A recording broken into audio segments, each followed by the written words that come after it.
bismillaahi araxmaani iraxiim. kusoo dhawaada janalka maalmaha. waxaan idiin soo gudbinaynaa qiso aad u cajiib ah ayna ku sugan tahay cibro iyo waana qaadasho. qisadan ayaa waxay dhex martay rasuulkeena calayhi salaatu wasalaam iyo haweeney waayeel ah. haweeney waayeel ah ayaa waxay ku nooleed magaalada Maka banaankeeda, waxayna mar waliba maqli jirtay ayadoo laga sheekeynaya rasuulka calayhi salaatu wasalaam, dadkana loogu digayo in uu yahay ruux dadka lumiyo oo aan wanaagsaneyn. haweeneydan ma aysan dhalin wax caruur ah. maalin maalmaha ka mid ah ayay waxay soo aaday suuqa ayadoona doonayso inay alaab soo iibsato. markii alaabtii soo iibsatay ayay waxay u yeeratay wiil meesha taagnaa oo addooman ah, waxayna ku tiri waxaan doonayaa inaad alaabtan ii qaadaan, lacagna aan idin siiyo. wiilashii hadalkeeda waxba kama aysan soo qaadin. ayada oo meesha iska taagan islamarkaana aan haysan ruux saacidayo ayaa waxaa arkay rasuulka calayhi salaatu wasalaam.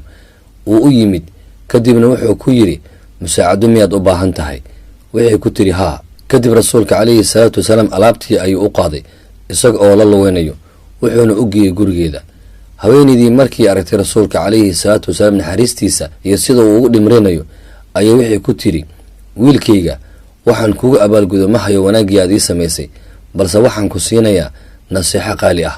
markaasii waxay ku tiri waxaa jiro nin ka soo baxay magaalada Maka oo lagu magacaabo Maxamed oo sheeganaya inuu yahay nebi xag allana laga soo diray.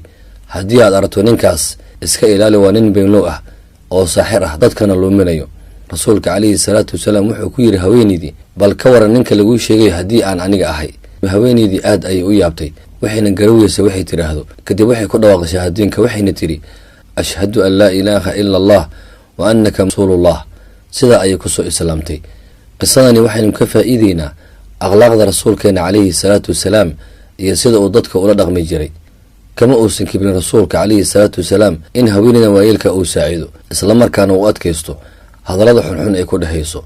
rasuulkeena calayhi salaatu wasalaam wuxuu leeyahay dadka xoolihiina kuma kasban kartaan ee akhlaaqdiina ku kasbada. waad ku mahadsan tahay daawashada muuqaalkan.